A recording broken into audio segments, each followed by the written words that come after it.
This is Linux in Laws, a podcast on topics around free and open source software, any associated contraband, communism, the revolution in general, and whatever else fancies your tickle. Please note that this and other episodes may contain strong language, offensive humor, and other certainly not politically correct language. You have been warned. Our parents insisted on this disclaimer. Happy Mum? Thus, the content is not suitable for consumption in the workplace, especially when played back on a speaker in an open plan office or similar environments. Any minors under the age of 35, or any pets, including fluffy little killer bunnies, your trusted guide dog, unless on speed, and cute T-Rexes or other associated dinosaurs. Welcome to Linux In-Laws, Season 1, Episode 96. Martin, how are things? Oh, things are not bad, thank you. How are you? Can't complain. Now that we are in the middle of a year, maybe or already a season, I don't know. But Close, yeah. June after all, very good. Indeed, yes. But you see, because of the scheduling that we're doing, we don't know when this actually will be released. So it might as well be actually December 2025 or something. You know that there is a German in charge of the scheduling, so it's all very organized. Martin, you fired him a couple of months ago. You don't remember that? No, we're not hiring anyone. No, Martin, because you couldn't find the budget, so there's no backfill. I'm afraid. What budget? That would suggest we had some sponsoring, wouldn't it? No. The administration budget, as the people that run the show, apparently. Okay. Yes, who I'm afraid, yes. Exactly. Who I'm afraid to say are no longer with us, thanks to a guy called Martin Visser. Yeah. But anyway, this is not about Linux In-Laws internals, rather, but rather about free, liberal, and open source software. And I'm happy to say that tonight, and that's I think a first, because we haven't had any vendors on the podcast so far in terms of hardware vendors. We're happy to host a company called Tuxedo Computers, who do laptops, computers, as in desktops and all the rest of them, with one important feature, namely free, liberal, and open source software pre-installed. But before I get things even more wrong, why don't I hand it over to our guests who can introduce themselves? Hello. Hi, everyone. We are Werner and Annika, and we're both from Tuxedo Computers.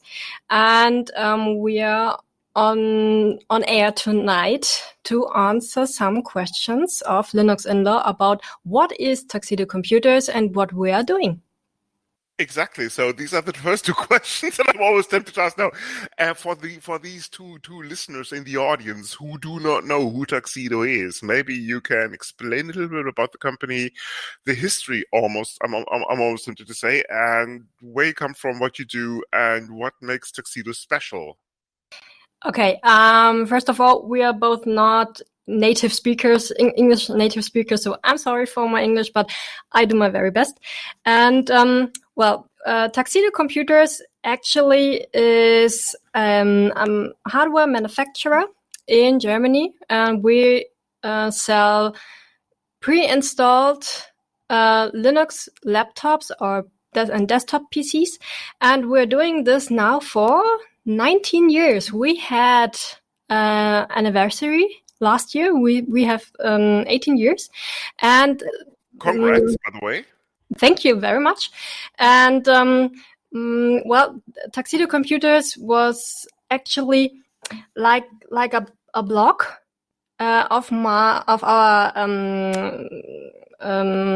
boss, Herbert Feiler. He wanted to write about what it is like to change from Windows to Linux. And he started a blog to write, okay, what have I done? What do you have to watch out? And for everybody who wants to do the same. And that's actually what it started like. And then he added an online shop about Linux merchandise.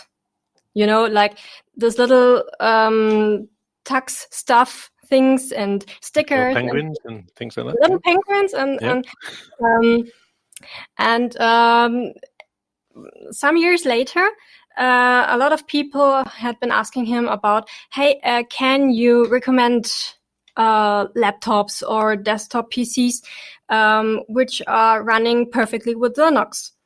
And that was the start for him to say, okay, what about doing it on myself and sell laptops which are perfectly running with Linux? And I started with desktop PCs at first because it's very easy more easy to prepare them. And then this startup idea developed, and now we're not a huge. I wanted to say a huge company, but we are a growing company. A growing company, thanks. And we have now 50 employees. We're doing development on our own. We do marketing. We have a big support team in Germany, all German speakers. And it's the biggest sub-team, I think. Okay. I guess, yes. How many people? 10 people? Just 10 people for support, B2B and B2C. Because we're having both customer systems. We're having people who asking via companies to get some laptops, and we're having people who want to use their laptops privately because they are annoyed of Windows or something, you know? Can't complain. But before I completely forget my manners, maybe after introducing the company, maybe you should introduce yourself, i.e. what you do, what your names are. Sorry. Apologies for that. I was on the flow, you know. Well, I'm Annika, and I'm doing marketing and public relations, and I'm also doing sponsorships and corporations. And on my side, it's Werner, and he's a developer, and he can speak for himself. Yeah, I was waiting.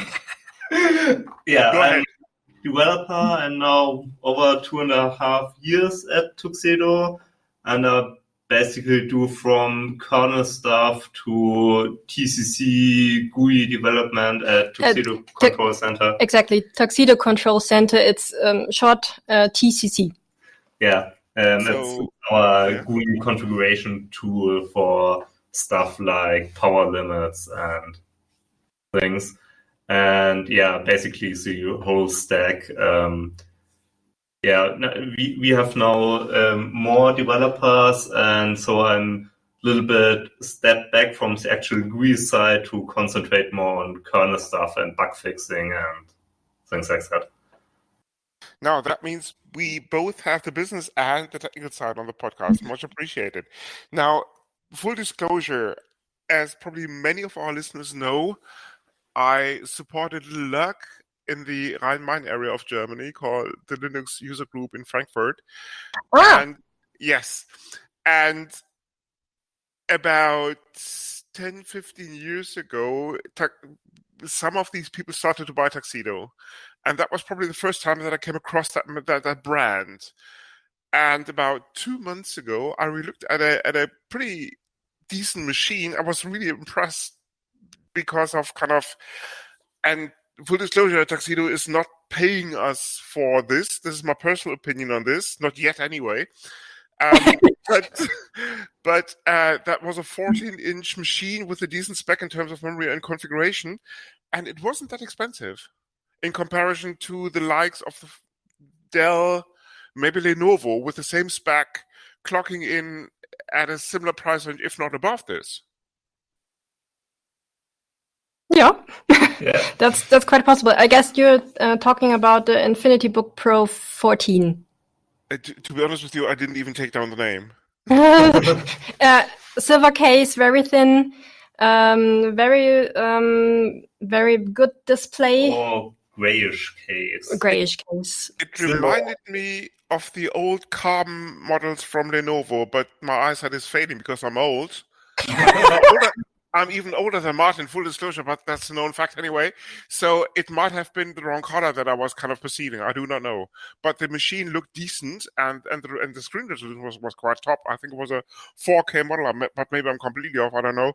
And as I said, and the spec that the guy who owned it told me, I clocked in at the same range when I checked it up afterwards with a similar Lenovo model, or even slightly cheaper than that. Mm-hmm. So that begs the question, I mean, and I'm playing devil's advocate now. You design the machines yourself, I suppose, but to what level of completion do you buy kit and just assemble it, or do you kind of build the machines from the ground up in terms of just source the components like the CPU, the board, and some other components, and then assemble it in Germany?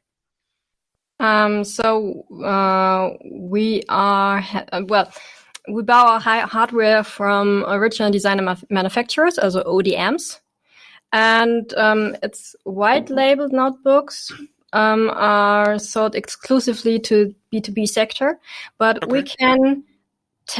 we can say we want to have like this and that, and we take the feedback of our customers and take it to them and say, okay, we want to have this and that. And if customers are doing via the shop, they can configure their own device, like what kind of CPU, what kind of RAM, what kind of storage, and also if you want to have a specific keyboard layout and a specific logo on your lid, that's also possible. Then they can choose it. You can send your logo data to us, and we can print it on the lid. What is the lid? On the display on the backside. Okay, got it. Fair enough. We can laser or print customize the cases, and mostly on the display it's printed, but the keyboard is lasered, is etched. Yeah, I see. And we are early in the we are involved in the development process of the mainboards from an early stage, not directly in the electrical design, but I see. with feedback, with what we want, and so on. So yeah, the mainboards are to our liking. So you control essentially the manufacturing process down to component level. Yeah, as far as possible in this case. Understood. Yeah. Okay, very good. Yeah, so I mean, as Chris would say, full disclosure, I'm running Linux on a laptop as well, various versions of Ubuntu and Kali and whatever. Anyway, it doesn't really matter. But so I just wanted to find out from yourselves, what does it involve from, let's say, your side to make sure that all these things work with Linux? What do you do in terms of drivers, or you mentioned the hardware side? Personally, okay, I run an Asus laptop and Linux runs fine. So what else do you do kind of on top of standard manufacturing components pieces? Well, we try to make all the components run flawlessly on Linux. That's my main daily work. One example is we have a water-cooled a laptop with an external water cooler, and the water cooler is a pre-made design, but it had only a Windows driver. So we wrote the Linux driver from the ground up for this external. Okay, nice. Yeah. Okay, so you do think of driver development as well. Yeah, it's always to see or to look how can the components run perfectly with our Linux system and with our operation system. And sometimes it does make more sense to say we are not having the most newest components, but the one who's working perfectly. Sometimes it's the former generation of CPUs, I guess. But we want to get sure that people can use it perfectly, and just to put on the laptop and it's just running. They don't have to do anything. They don't have to craft anything or to install. If they want to, of course they can do. But, we also have customers who are not that technical guys or women, maybe, and they just want to have something to work with. And that's the most important thing, to put it up and to turn it on and running. Okay, so this is where you pre-install your OS and everything. What else do you pre-install for those kind of customers? Some kind of open office and stuff like that? Or? We recommend Tuxedo OS, our own distribution. It's Ubuntu was updated with rolling release packages where it matters, like an always updated Firefox and Chromium, and updated Mesa driver for better graphics performance and stuff like that. And but you can also have pre-installed Ubuntu. And I think we are planning to. We had in the past also SUSE, but it was. We had some kernel issues. Yeah, the kernel of the standard SUSE install got too old, and it was hard to keep it running with bleeding edge hardware, and so we paused our SUSE support. But I think it's planned that it's coming back. Yes. Do people get it when they, let's say, they pick a system, configure it, and they can choose what OS is being installed for them, or does it always comes with Tuxedo OS? You can choose from a small selection of distros, and of course you can buy a Tuxedo without a operation system, and you can install a distribution like as you want. But the support what we are giving is for Tuxedo OS and for this short list of distribution we are offering in our web shop.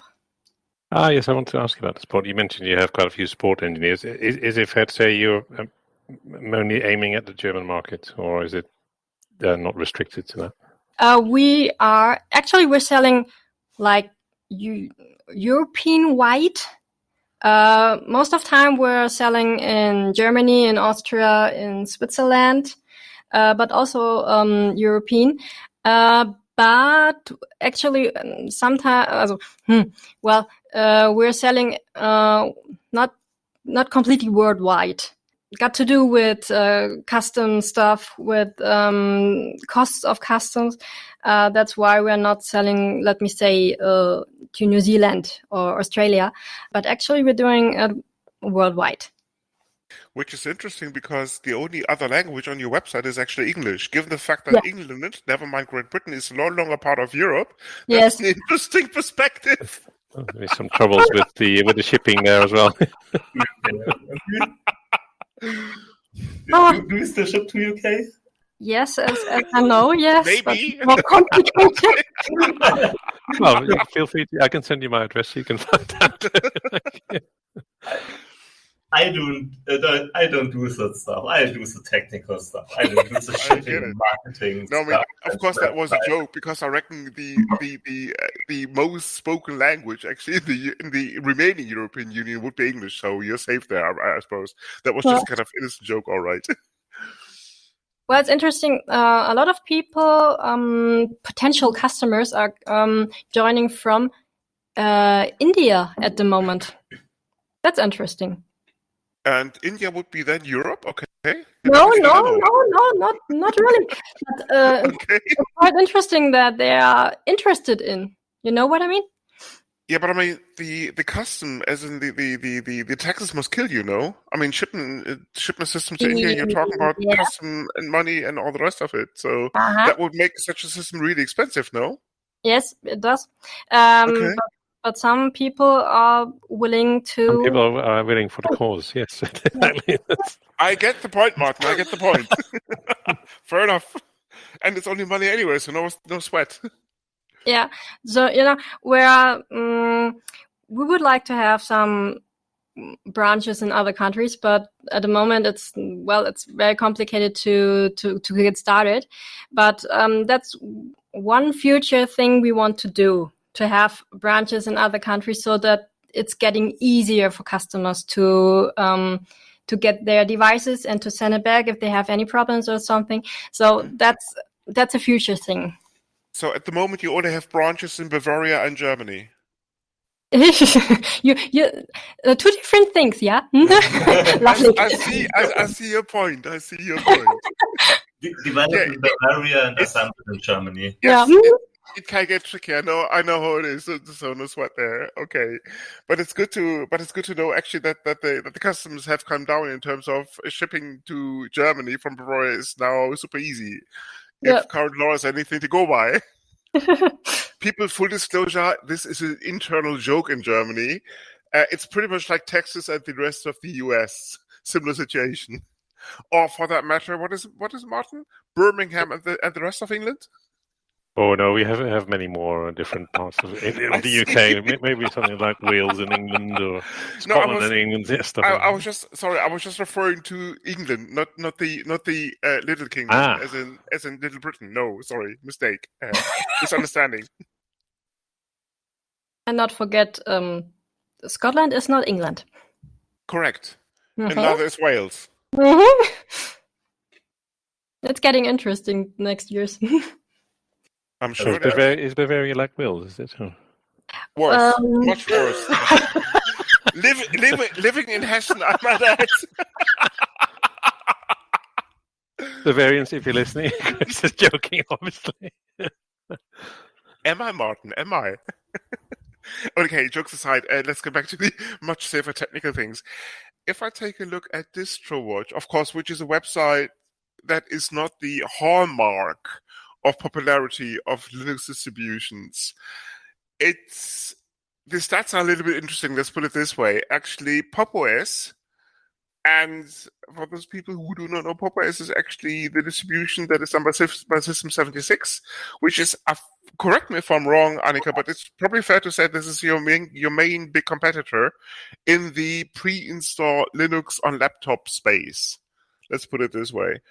I would never say competitor. As long as we're all we're spreading Linux, we're all friends. You know. Absolutely. So Pop! OS clocks in at position 5. Interesting enough, Ubuntu clocks in at position 7. Fair play to you, Canonical. And Tuxedo clocks in at 100. So, any comments on this? And of course, as I say, DistroWatch can be skewed. I wouldn't take it verbatim, because it's just a snapshot of a Linux distribution at any given point in time. But any comments on this? It's growing. Well, we can wait.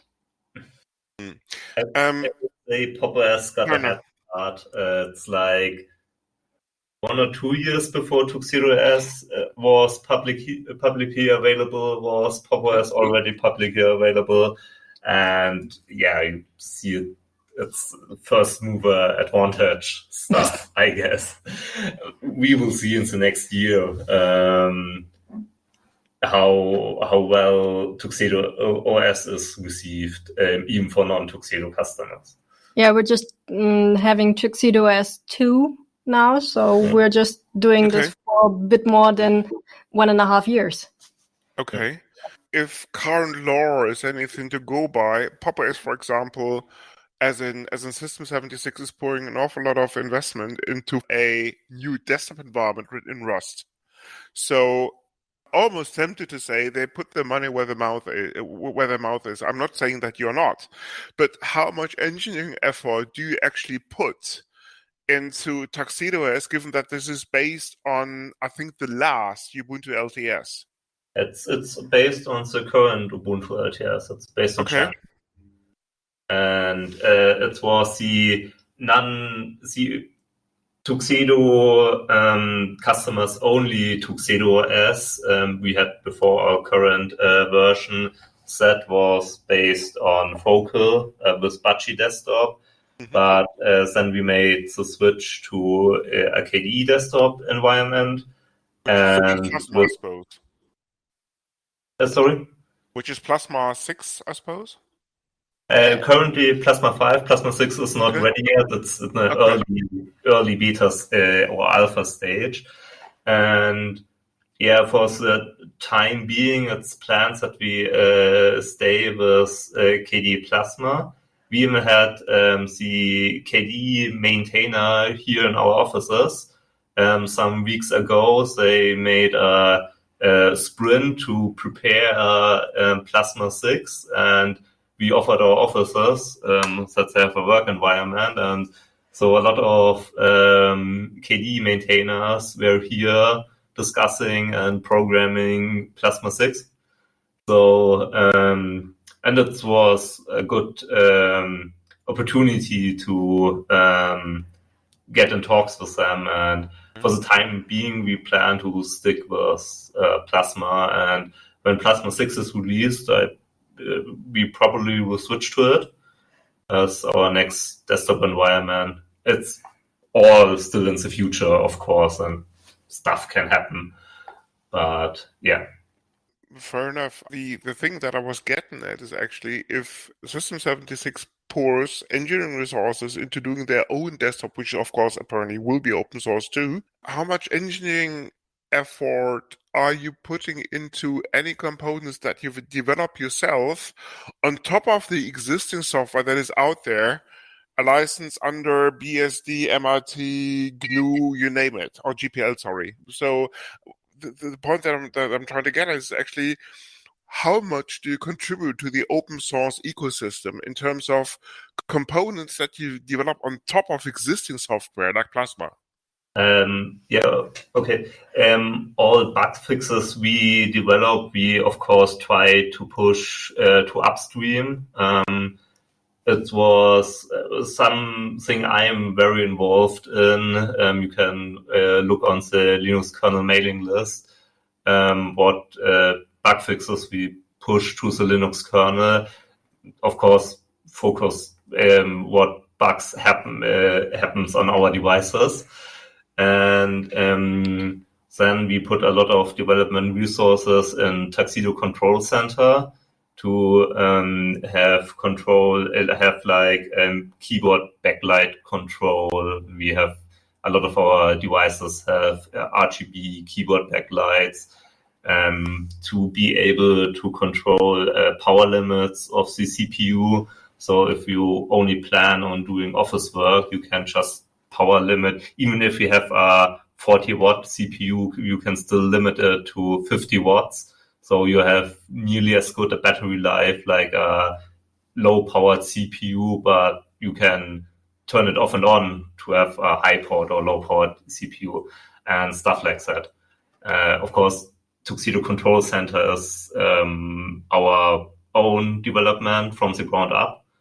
So there is not really any upstream involved because we are the upstream of Tuxedo Control Center.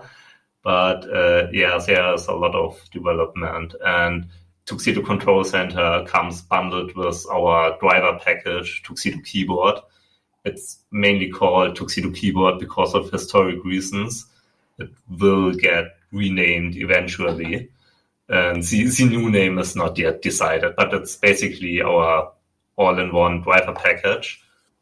And that's basically a lot of development is going into the driver package and into the GUI, Tuxedo Control Center GUI.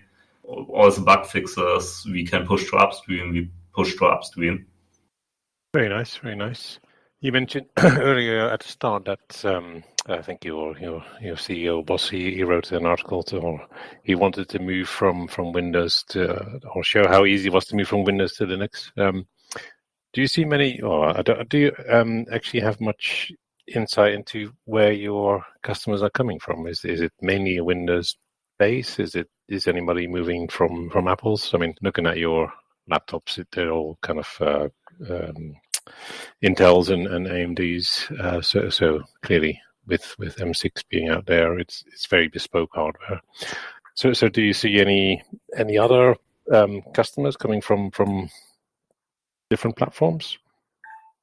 Well, we do have customers who are just annoyed from Windows in any kind of, and they want to change. They want just to have a device just for, let me say, serving and for the internet, for doing emails.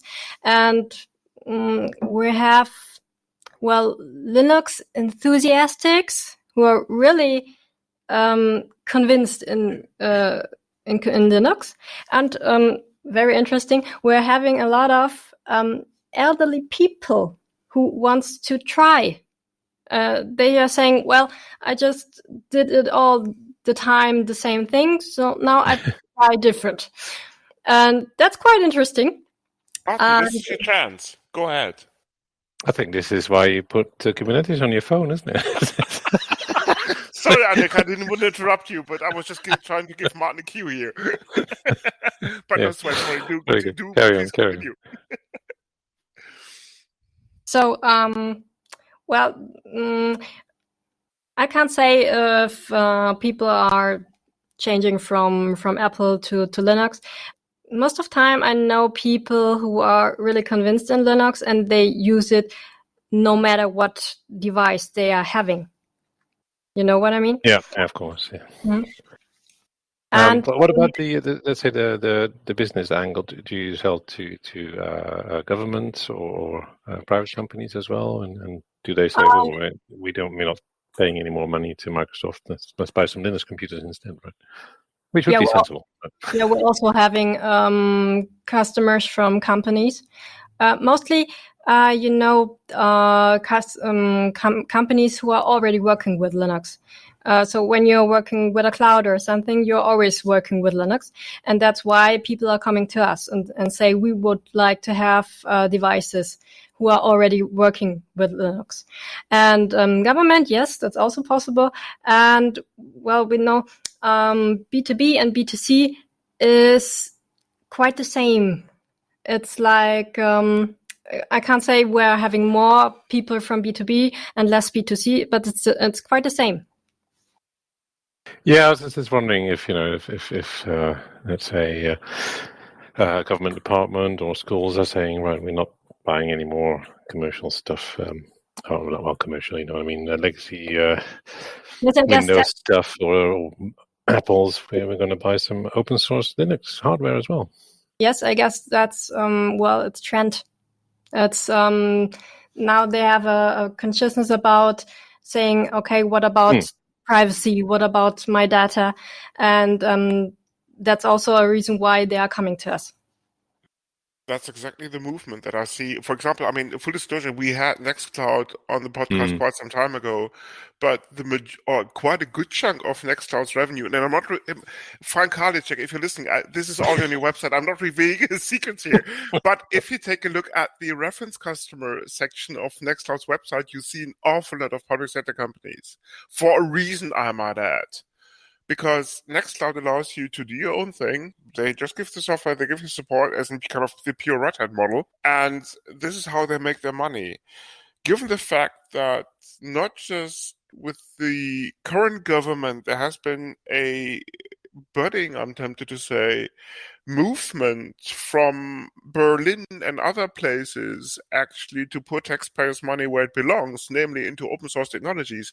Yeah. Do you see the uptake actually in sales figures, like selling Tuxedo computers to schools, to public sector companies and all the rest of them? Yeah, we're seeing. Or is it just kind of slowly growing? Oh, I guess. Well, I'm part of Tuxedo Computers for 5 years now, and I guess it's growing, but it's growing the last 2 or 3 years really much. Okay. So I can. Well, I have to ask my colleagues at B2B sales department, and they could tell me like, yes, we're having more questions from schools, from like, private schools, not state schools, but private schools. Very often they are asking about to get a device would more focused on privacy. Okay, interesting. And by the way, I'm having a question. If I yeah, by all means, if you don't mind. It goes two ways. Perfect. I would like to know: do you having a Tuxedo computers, or are you interested in a Tuxedo computers, and why? Martin, free kit. Is that what I'm smelling here? I think that sounds like an offer. Yeah. Annika, I'm joking. If you want to send us a kit, I was just specking up a system actually. Well, if you're asking. If you want to send us a kit to evaluate, by all means, no, just go ahead. I'm just curious. No, I mean it's a known fact. I use FreeBSD spins mostly, in addition to big brands hardware like Lenovo and Dell and what's the other one? Can't even remember. But either they come without an operating system. That one, yes. Sorry, no, you're right. That would be the FreeBSD spin. Yes, exactly. But with the Intel machines, I'm ordering these machines without an operating system installed, or if they come with the Windows tax, that is removed within the first hour after arriving. For sure. So when you're interested in FreeBSD, I know, maybe you know Felix Kronlage-Dammers. He wrote about FreeBSD on Tuxedo computers. Okay. So let's take a look on his blog, and you will find some interesting things. Yeah, I'm afraid the only FreeBSD that I use is actually on ARM hardware, I'm afraid. We're going to have ARM stuff. So just wait for a time. And that would have been my next question. Okay. The fact that, for example, the likes of Apple and so forth are really moving or have moved already to ARM technology, what is ahead? What is on the card? Given the fact that if you take a look at if you take a look at any current Android phone, it comes with an 8-core cluster in terms of CPU cores, and the GPUs have similar core sizes in terms of number of cores installed. So these machines, and I'm just talking about it in the embedded space, and this is where I would count mobile technology in. Where do you see your ARM strategy going in terms of replacing, I'm almost going to say, legacy Intel hardware with ARM technology? Well, the only thing I know, and I'm sorry, it's just the things I know. We are looking for ARM stuff at the moment. We are having some examples at the moment at the office, and we're looking at, but I can't say anything further because I'm not involved in this topic, So we are not looking at the next quarter or something like that when Tuxedo will be releasing ARM laptops or ARM desktops. Not anytime soon. That's what I'm hearing. As soon as possible. See, Martin. No ETA given. Okay. No. Now here's the deal.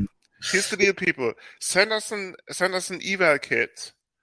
That consists of ARM hardware, and we are more than happy, and this is a promise, to do the first product evaluation on something called linuxinlaws.eu, as in Linux in-laws on the podcast. Okay, I take your word. Absolutely. Cool. Martin, any final thoughts before we have to wrap this up? Final thoughts from my side. Yeah, Yes. I wish I'd known about this a bit earlier. In one way I do, in another way I don't, because unfortunately I still run Windows for certain purposes. And the fact is you can obviously dual boot. Is that something that any of your customers do? Dual boot? Yeah. Okay. We're having customers they want to have dual boots, mainly for the same reason you told, because you're having like programs who you can't get rid of at the moment. And well, I told you about the elderly people who want to try Linux. They are having very often dual boot because it's like, well, you have it side by side and you can try to do things in Linux. And if you're not sure about, you can switch to Windows if you want to, if you need to. It's like a backup. But very often it's like, okay, I'm having this both for 1 year, and after a year, I'm switching completely to Linux. Right up Martin's alley. Not just age-wise, I'm tempted to say. Okay, that has been more than interesting. Is there any point that we haven't covered and that you would like to emphasize, stress, whatever you want to call it, before we kind of close off the show? Anything that you would like to get in before we call this a wrap? Well, we're still working. We want to get things better. I had an interview this day, and one of my colleagues said he wants us to be the brand for Linux in any years. It's a lot of work, but he thinks we're going to do this. We're going to try. That's an interesting point. Are there any other companies doing something that you are? Pardon? Are there any other companies doing something similar to what you are doing?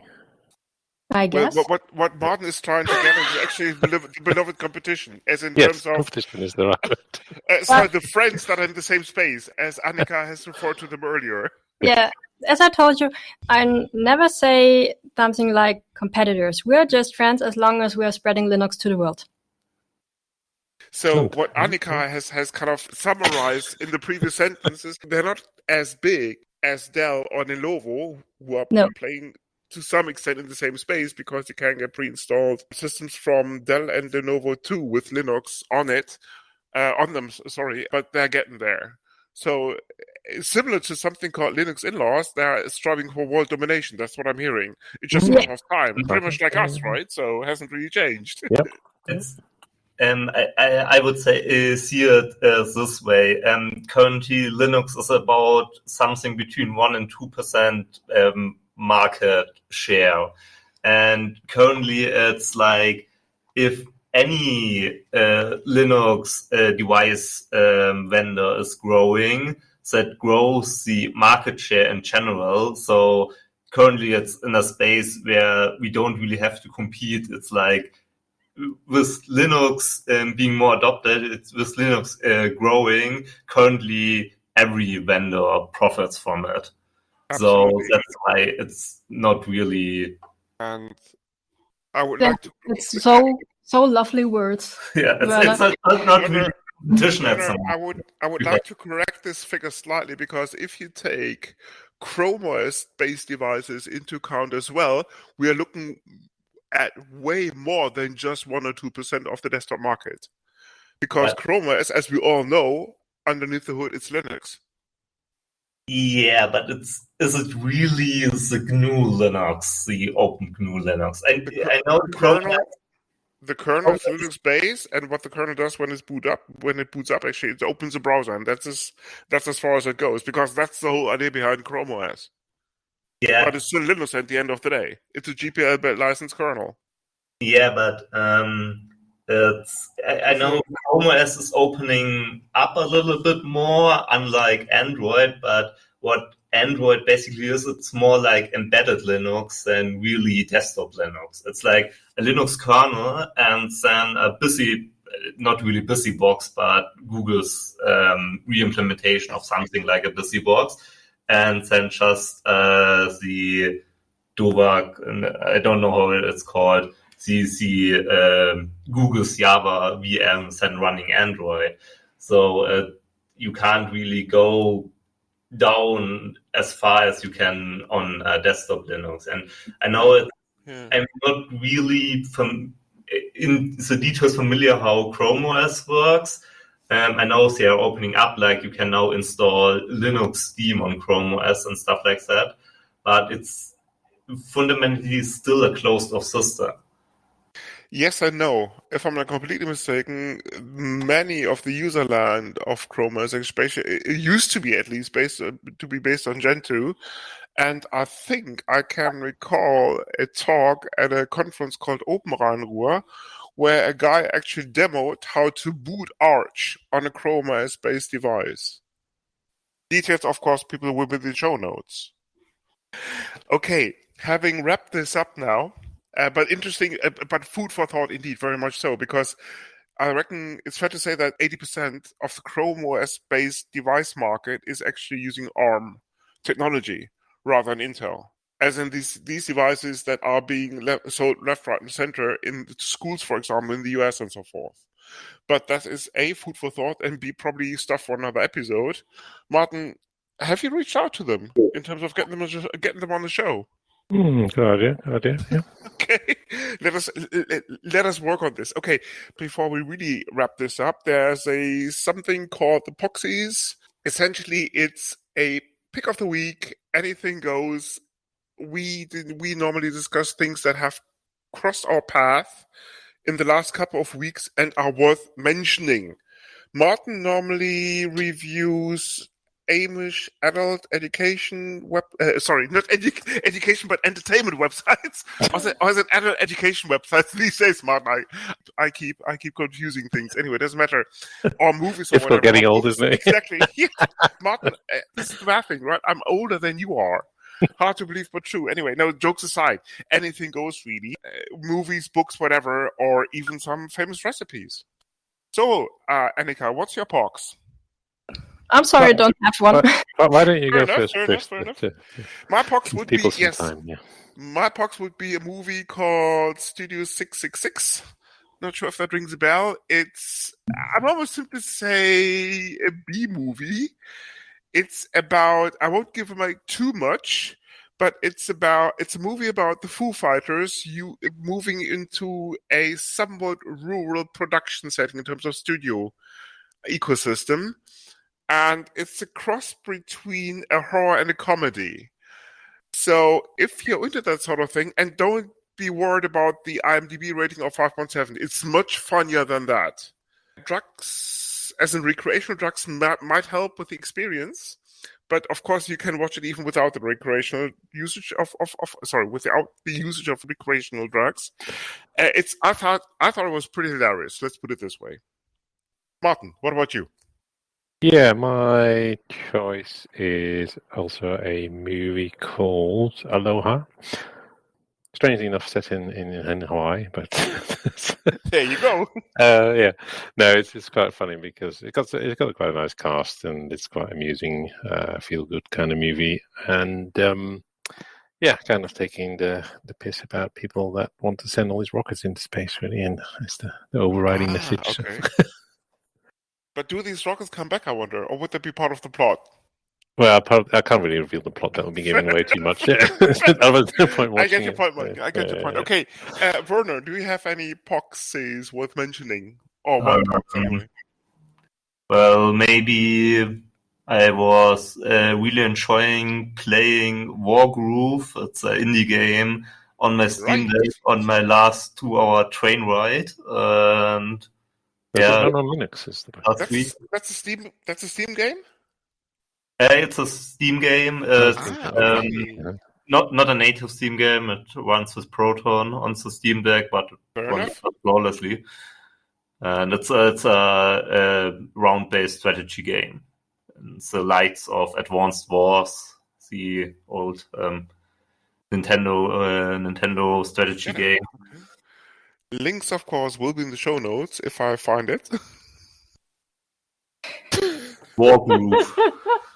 Yes. So, Annika, now is your last chance to mention anything cool and groovy, but if you can't, that's okay too. No worries. Cool and groovy. I was watching a documentary about called Casa Susana. It's about cross-dresser in the 50s. That rings a bell for some reason. Martin, you mentioned that about a month ago, no? No, I think that was you, wasn't it? I can't remember. Anyway, the name does ring a bell. Sorry, Annika, go ahead. Yeah, I was watching it, and it was kind of interesting. I didn't finish. I have to, but Okay. I thought, okay, this special topic, what's in the media at the moment, like people are not feeling comfortable in their body because they are thinking they are a different person. That, like, that's not a new topic. That's No, it isn't. No. It's something like ages ago, and that was kind of interesting to see. Like, okay, that has been there before, and that's cool. Absolutely. I mean, the whole drag and cross-dressing scene, and even the I'm almost going to say transgender movement goes back at least in Germany, 20, 30 years. There was, I don't know if that rings a bell. I mentioned that as a POX, I think earlier this year. Ali Schwarzer did an autobiography. I don't know if that rings a bell. It's only available in German. I think so. Mm-hmm. And transgender issues play a very important part in the second half of that book. Okay. Ali Schwarzer, of course, being I reckon the most prominent feminist in Germany. Sorry, I didn't mean to cut you off, Annika. No, sorry, no problem. Alice Schwarzer is, I would say, also a kind of complicated person as a person, but it sounds interesting. I will take a look on it. Absolutely. I mean, if you want to know more about the person behind Alice Schwarzer, as in the person that is portrayed in the media, at least the first half of that autobiography is definitely worth reading. Okay. The second part is a bit debatable, but I enjoyed reading the whole book quite a lot. Well, I guess books and autobiographies are always debatable, aren't they? It's personal, of course it is, yes. Sure. But thank you very much. You're welcome. And Martin, with that, I would like to thank you very much. Yeah, I would like to extend a big thank you to Tuxedo. Annika and Werner, it has been a pleasure. Thank you very much. And hope to have you back on the podcast in a couple of years' time to give a status update about world domination and sales figures. I'm joking. He's not. And again, thank you for being here. Thanks for having us. This is the Linux In-Laws. You come for the knowledge, but stay for the madness. Thank you for listening. This podcast is licensed under the latest version of the Creative Commons license, type Attribution Share Alike. Credits for the intro music go to Blue Sea Roosters for their song Solid Market, to Twin Flames for their piece called The Flow, used for the segment intros, and finally to Celestial Ground for their song Sweet Justice, used by the Dark Side. You find these and other ditties licensed under CC at Jamendo, a website dedicated to liberate the music industry from choking copyright legislation and other crap concepts.